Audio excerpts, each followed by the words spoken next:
This is circulatory physiology in 4 parts. Part 2, red blood.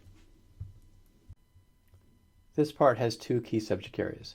The first is the arterial circulation, maintenance of blood pressure, and the nature of organ blood flow. And the second is the microcirculation. So to be real simple-minded, the arterial tree has a couple different kinds of arteries. There are the conduit arteries.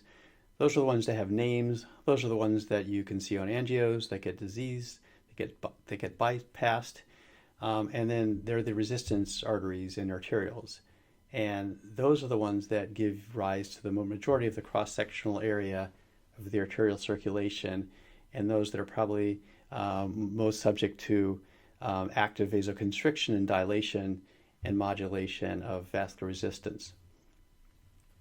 So the arterioles have, as you know, the layers of the endothelium and the intima, and then the muscular layer that regulates the tone, and finally, the outer area with the vasa vasorum.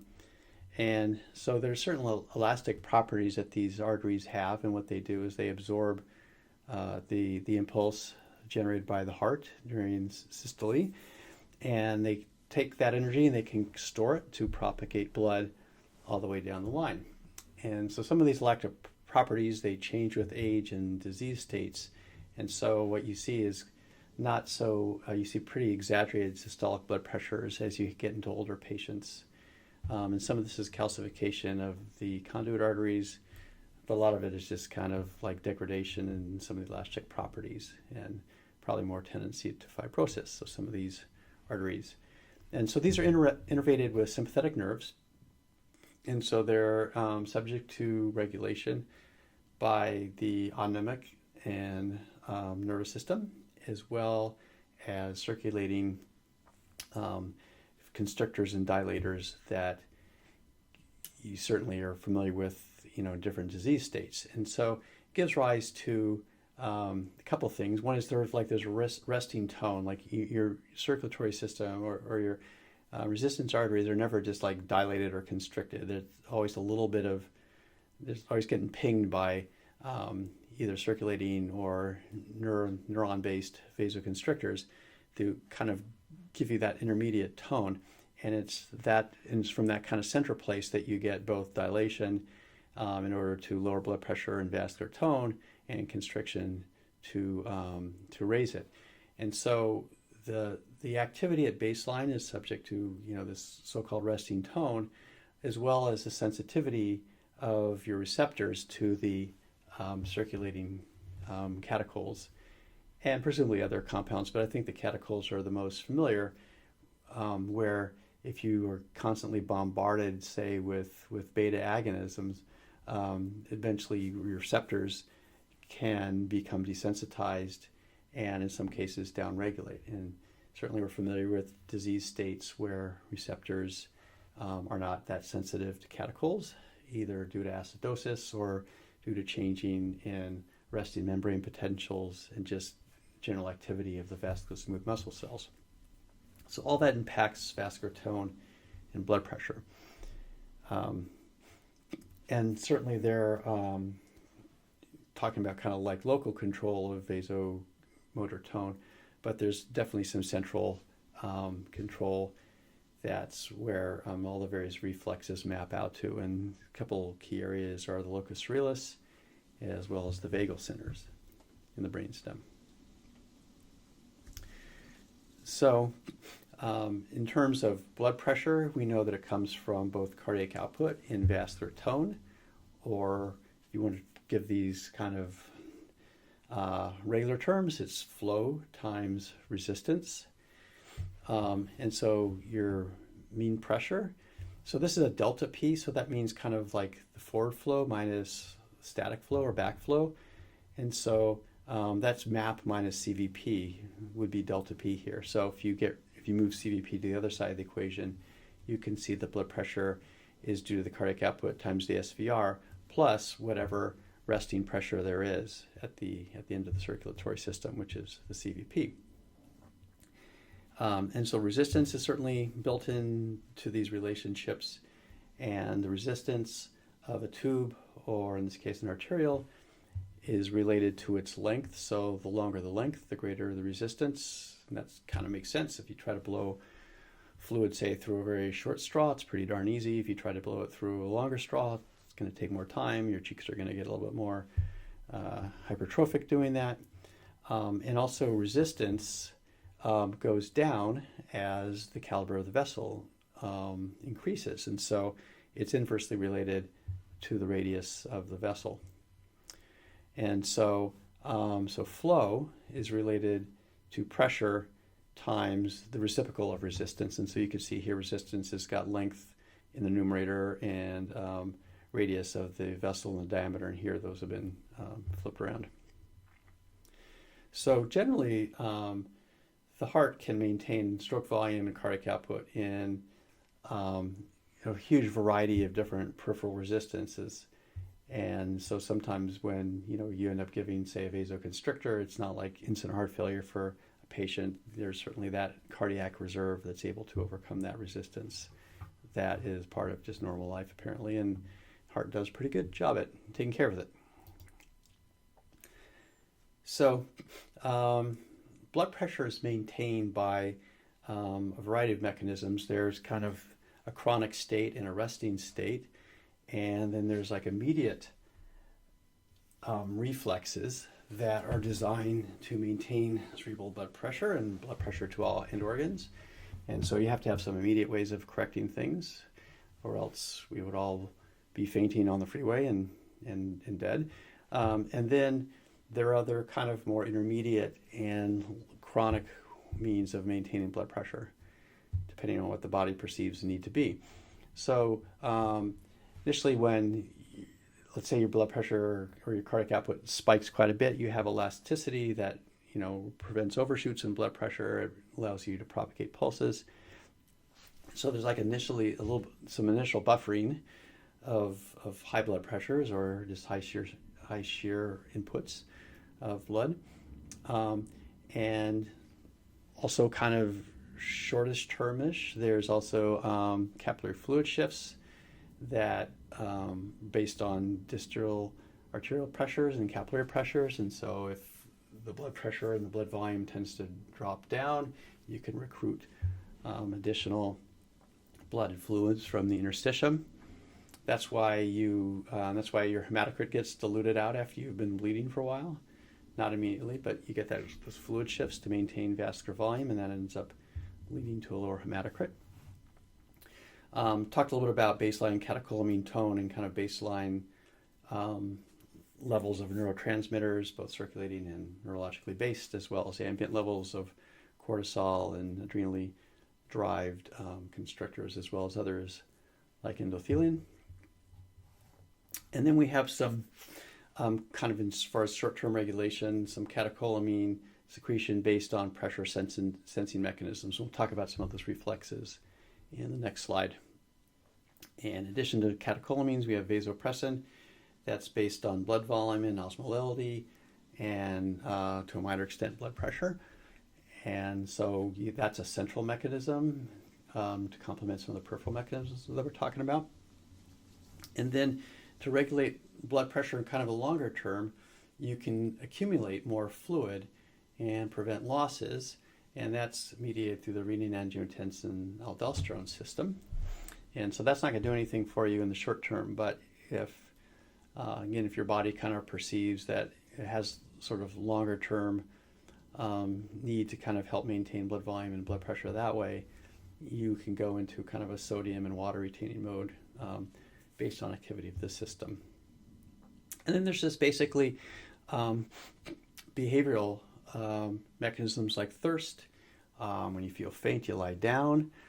And those are all things that are out there to help maintain blood pressure, at least blood pressure to key end organs. And finally, depending on what your oxygen delivery needs are, your body can actually recruit additional red cells, which maintain both oxygen delivery as well as blood pressure. And those are, that's mediated through a transcriptional regulator called hypoxia-inducible factor. So here's some reflexes that I'm probably familiar with, but kind of write them out here. Again, these are all ways that your body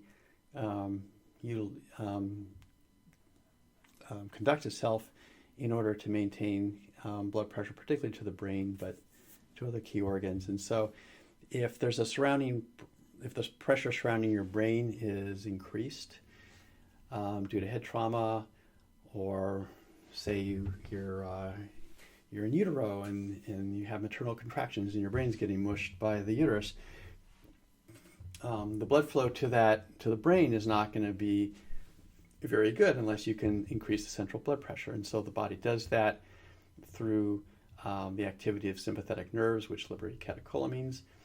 And so that increases your blood pressure right off the bat. And then due to the baroreflex, which will be next, with that higher vascular tone and the higher blood pressure, the body again says, hey, I don't think we need pressure this high, and then sort of tries to kind of auto-dampen itself by lowering the heart rate. But this is the classic thing that you see is increased blood pressure and decrease in the heart rate. And that's via the baroreceptor, but also probably some sensors inside the brain that haven't been very well described. The baroreceptors are that they sense increased blood pressure and try to either prevent overshoots or undershoots.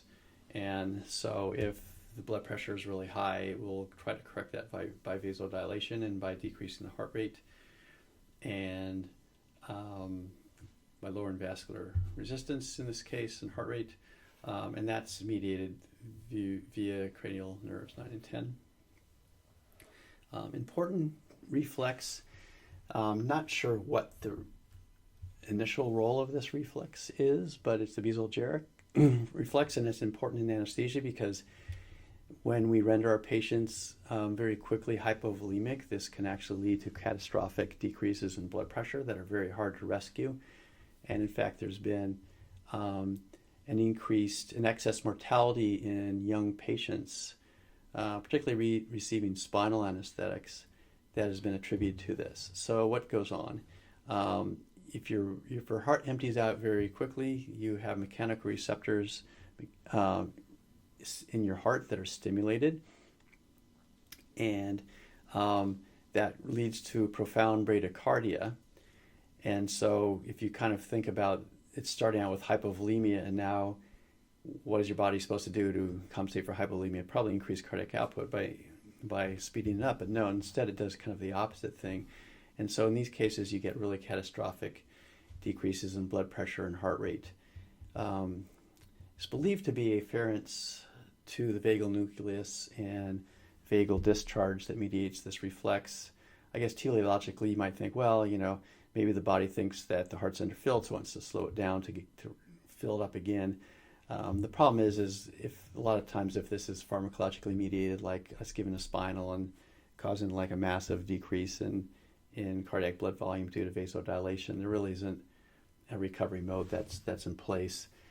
This can be prevented by presumptively treating patients with spinal anesthetic with constrictors that can increase heart rate and that can increase particularly venous return to the heart via constriction, or even pre-treating with atropine.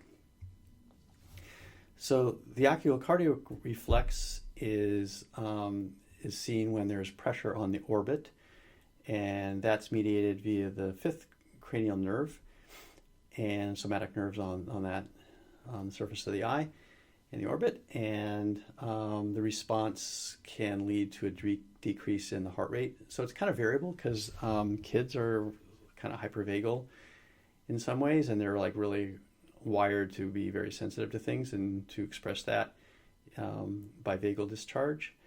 And so in this case, you definitely get a very profound decrease in the heart rate as a result, and related decrease in blood pressure.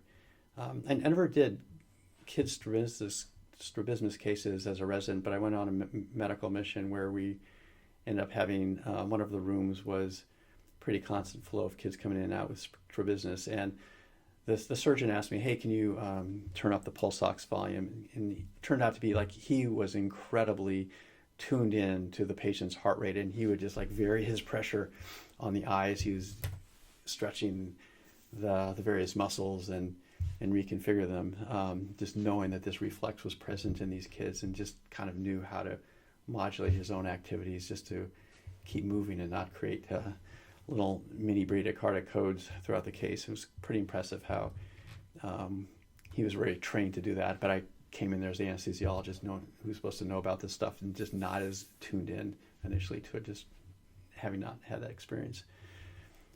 So a couple other ones that are important to know. Autonomic dysreflexia and, in contrast, autonomic dysfunction.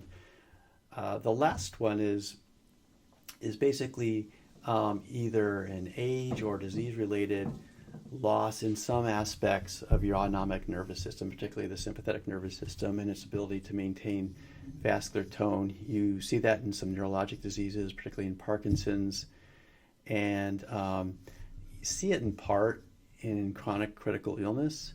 And this is not low SVT, this is low SVR that's related to it. So again, I think it has to do with that resting tone of catechol. In these situations, there just is not that much to it. And the patients are kind of in, rather than having kind of medium-sized vessels, they're kind of in this chronic sag.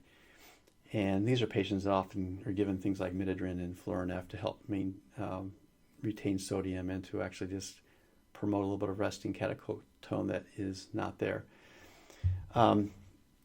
Autonomic dysreflexia occurs in a setting of spinal cord injuries, and that has to do with the severing of the spinal cord. The normal relationship between somatic afferents and sympathetic efferents apparently is being kind of policed by connection with the CNS, but that police function is lost, and so what happens, you get proliferation of sympathetic nerves, and they can kind of random and aberrant collections with somatic afferent nerves, such that when sensations like external pain, and particularly bowel and bladder distension, are sensed, they trigger those somatic afferent nerves, which go to the spinal cord, and rather than getting processed via the various pain pathways and thalamic tracts, they get kind of short-circuited to the sympathetic nervous system chains within the spinal cord. And these are kind of those mass reflex chains anyway, where you kind of activate one, you activate them all. And so these various somatic inputs will then just trigger a massive activation of the sympathetic nervous system. And so what you end up getting is an incredibly high vascular tone. In fact, almost it can be lethal in some cases, and but a decrease in the heart rate, because typically your cranial nerves aren't going to be impacted by even a C-spine injury, even a severe C-spine injury. And so what happens is you get this massive catechol discharge, but your cranial nerves see that and say, hey, this is not right. And so it tries to correct that through bradycardia. And essentially what you get is, like, above the lesion, above the level of the spinal cord lesion, you have the body trying to control blood pressure, and below the level of the spinal cord injury, you get this massive sympathetic discharge. And so it's sort of like draw a line where the spinal cord injury is, and then below there it's norepinephrine, and above there it's acetylcholine. So you get like dilation of eyes, you get sweat glands producing, you get cutaneous vasodilation and salivation, and particularly bradycardia with autonomic dysreflexia. And patients that have this are pretty well tuned into their condition and know it. Okay, changing gears a little bit. Talk about organ perfusion, because I think this is really the key. And in the prior module, we had a picture of the autoregulatory curve and just showing that typically body does a pretty good job at maintaining blood pressure between maps, say 70 to 120, 130, and organ blood flow is pretty constant throughout that range. And the reflexes we just described talk about maintaining map. But does that really constitute organ perfusion? And can you just think about it, as a pipeline with this value proportional to the mean pressure that should dictate what your organs are seeing? Well, it turns out to be it's not all that simple, and it's probably, especially in critically ill and inoperative patients to kind of think about it in terms of a lot of different pressures acting on the organ. And particularly, you could think about just like the CVP. So this is like the forward pressure going into the organ, and this is like back pressure pressing, almost resisting the forward flow. And so if you have a map of 70 and a CVP of 0, then assuming that your organ is just kind of hanging out on the counter, you're going to have an organ perfusion pressure of 70. But if your CVP is 20, then that's 20 that has to be overcome before you get any forward flow. And so your perfusion pressure in that case is not going to be 70, it's going to be 50. So you have to think about the back pressure often when you think about organ perfusion pressure. And guess what? It's not even that simple either. So there's a surrounding pressure too. And so all of our organs are surrounded by various structures, whether it's the rigid structure of the brain or the abdominal wall, the chest, fascial compartments, other kind of anatomic boundaries. And so these are the so-called surrounding pressures. And what in the end, what it comes down to is that your organ perfusion pressure is your map minus your CVP or your surrounding pressure, whichever one is greater. And so where's that important? Well, it's very important in the cerebral circulation. So if you have an high ICP state where your intracranial pressure is 30 millimeters of mercury and your map is 60, that's a CPP, cerebral perfusion pressure, of 30, which really is not that adequate.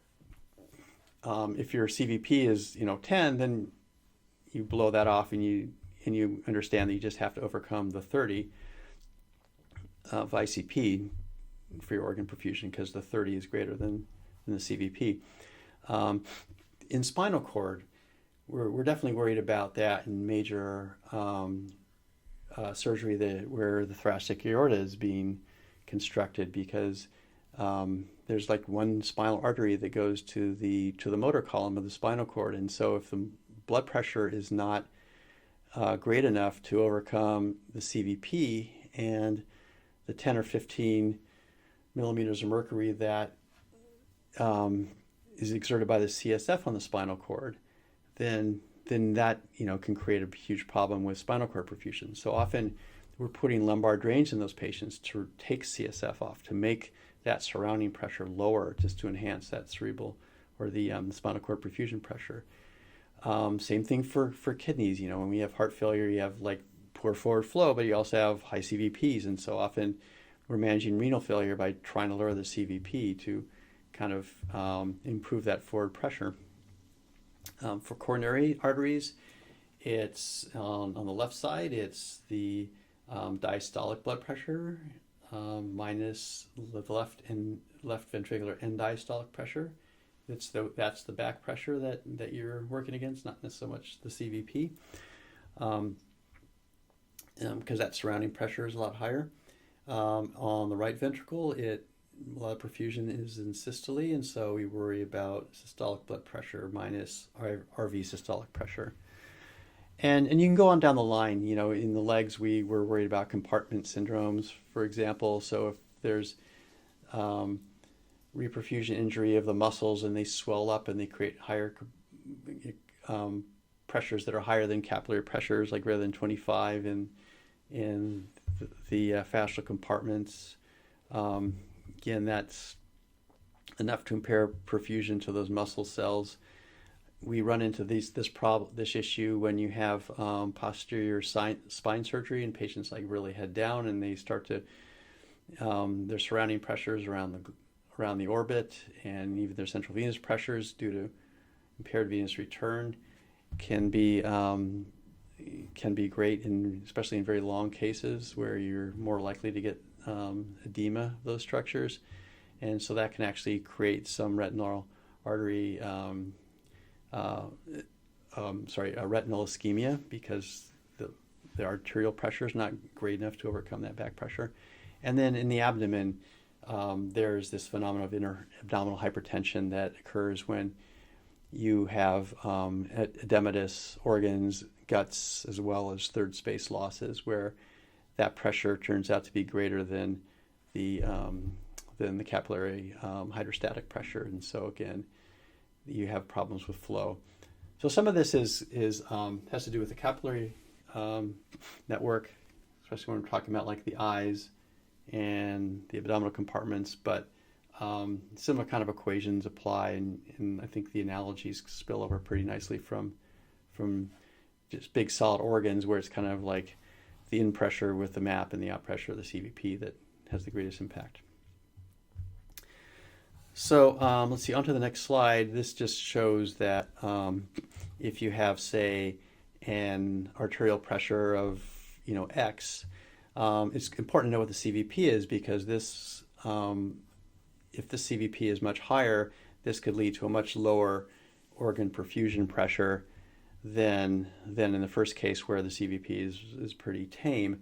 And so if you're dealing with end-organ injury, it's very important to kind of really go in and start interrogating some of these pressures, like looking at vessels, looking at distension, using invasive, non-invasive ways of trying to estimate pressures, because that might have a whole lot to do with why your organ is failing. And then kind of using this kind of schematic way of just showing that your surrounding pressure is greater if you're immersed more deeply in a structure. You can imagine that, again, this arterial pressure here, call it 70, which might seem pretty acceptable in some contexts, might not be making it if actually that surrounding pressure is greater. And so, again, you have to be sort of aware of those variables and try to make sure that you have a pretty good gestalt of what really is impacting each organ that you're dealing with. So a couple other notes about the arterial circulation. Obviously, all blood pressures are not created equally, so you can dial up a blood pressure from something low to something more acceptable using catecholamines, but that actually might have a reciprocal decrease on your cardiac output, which might hurt you here, where with a lower cardiac output, you might be going backwards on the V.O2 DO2 curve while you're improving on the organ blood flow mean pressure curve. And so certainly, the body does what it can to maintain blood pressure. You do what you can to maintain blood pressure, but always maintain a big picture to understand that, yeah, that's great. It's a nice short-term way of keeping the body happy, preventing coding, while you're taking the elevator to the cath lab. But really, the real work is making sure that you're on the right part of both of these curves. So I hinted a little bit that sometimes there are some hidden variables at play in some patients where you're worried about organ dysfunction. We'll talk about just two of them here, particularly those having to do with the left heart and the right heart.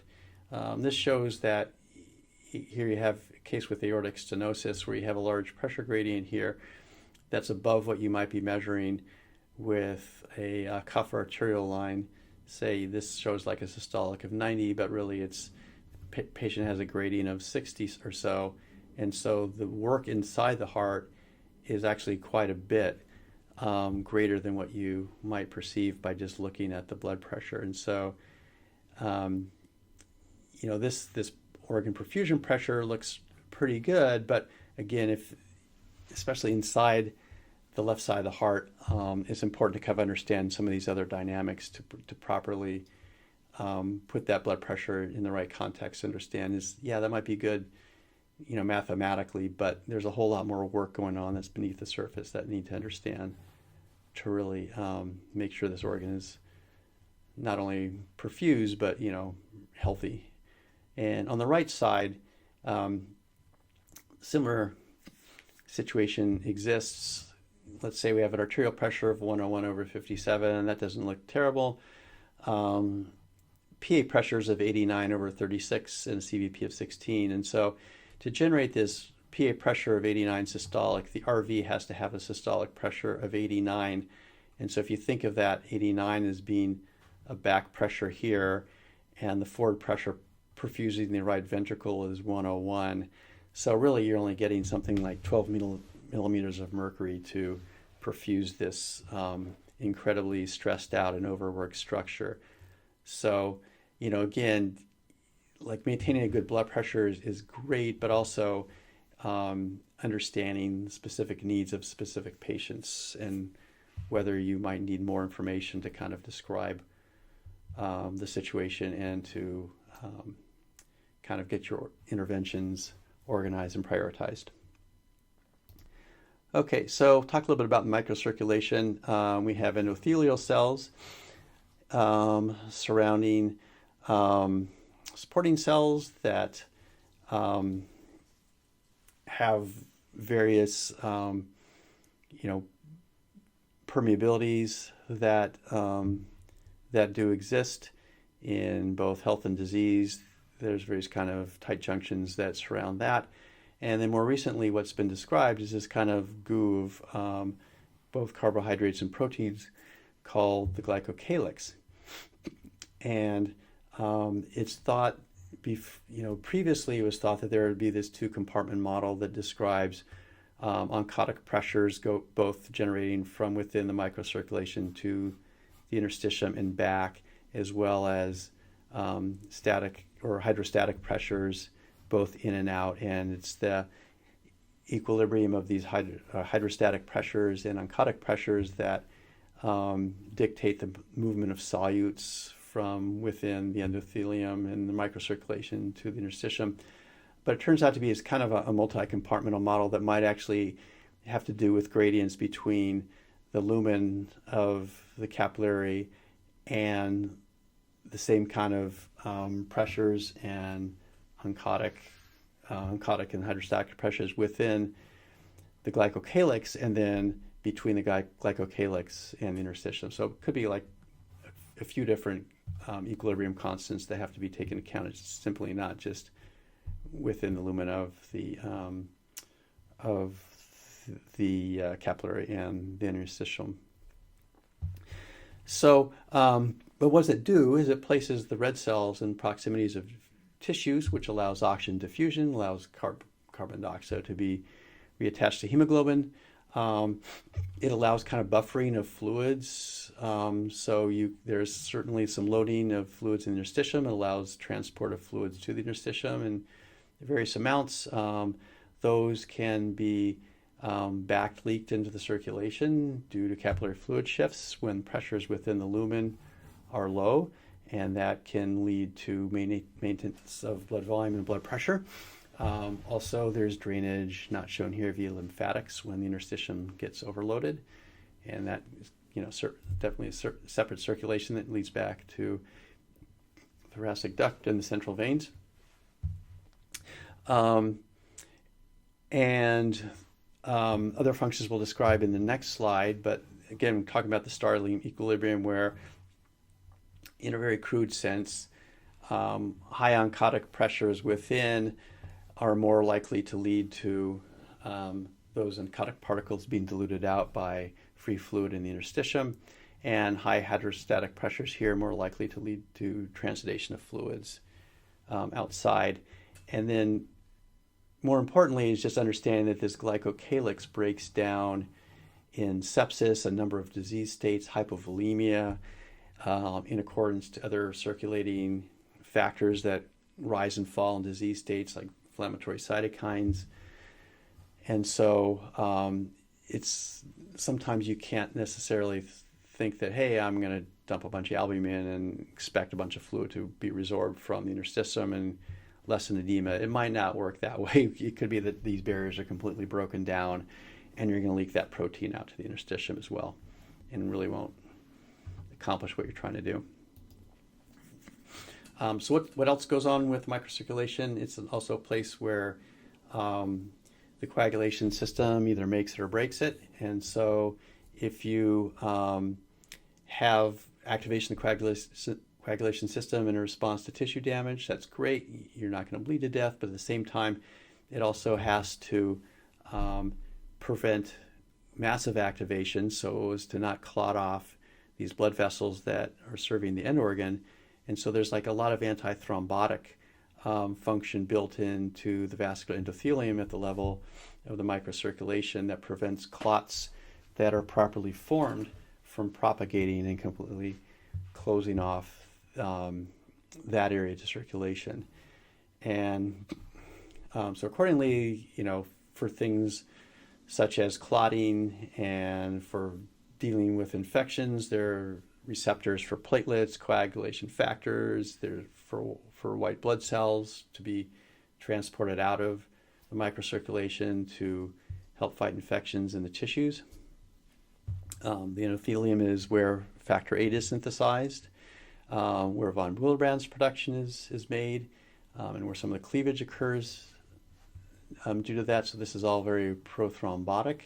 On the antithrombotic end, this is where prostacyclin is synthesized, which has antiplatelet effects. Thrombomodulin, which helps activate the protein CNS in the setting of thrombin, which helps prevent clots from propagating and completely taking out the microcirculation, as well as nitric oxide, one of a few different sites where nitric oxide is made, which helps modulate vascular tone, helps modulate the inflammatory system, and also has some antithrombotic function.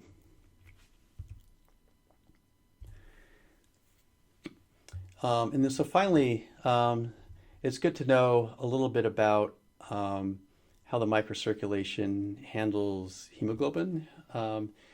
And that kind of brings up the whole subject of rheology, which just has to do with flow of fluids depending on viscosities, densities, and particle contents. And so if you think about how well blood would flow through a tube, its flow, if you were to plot flow, it actually would go down. It would be like really at its maximum the more dilute your blood is. And so let's say this is flow and this is hematocrit. So the flow would actually go down as your crit gets better. But at the same time, you need your hemoglobin to deliver oxygen. So having great flow isn't very good if you don't have anything that can deliver oxygen. And so it turns out to be that the various aspects of hemoglobin carrying oxygen and just flow related to hemoglobin and red cell content sort of cancels each other out and gives rise to this kind of relationship here where, at a very low hematocrit, you're not going to have very good oxygen delivery, and that's going to pick up as your hematocrit improves, but then you're going to kind of reach the ceiling effect where your returns are diminished, mainly because your blood just becomes too thick and sludgy and just not able to, in mass, deform and make its way through the capillary network. Some of that has to do with, and then also when you have banked blood, it turns out to be that a lot of the cytoskeleton flexibility that you normally have in red cells is lost. Some of it might be regained, but again, if you just dump a bunch of banked blood in, you probably aren't going to have great capillary blood flow. And then when you have banked blood, it might not necessarily release oxygen at the right surrounding oxygen tension due to lower left shifts of the oxyhemoglobin dissociation curve. Some of that could be because it's cold. Some of that could be due to 2,3 DPG levels, which are depressed in the banked red cells, as well as not very distensible blood cells with various kinds of hemoglobinopathies, particularly sickle cells. And again, if fetal hemoglobin is not going to release oxygen as readily in low oxygen tensions as mature adult hemoglobin. So those are some fun facts to kind of think about too when you're thinking about capillary dynamics and kind of integrating that with some of the things that you know about oxygen supply and demand. All right, so that is enough about the capillary and arterial systems. Next stop will be lecture number 3 on the venous circulation, venous return, the right heart, and the pulmonary circulation. That will be called the blue blood lecture. Thanks.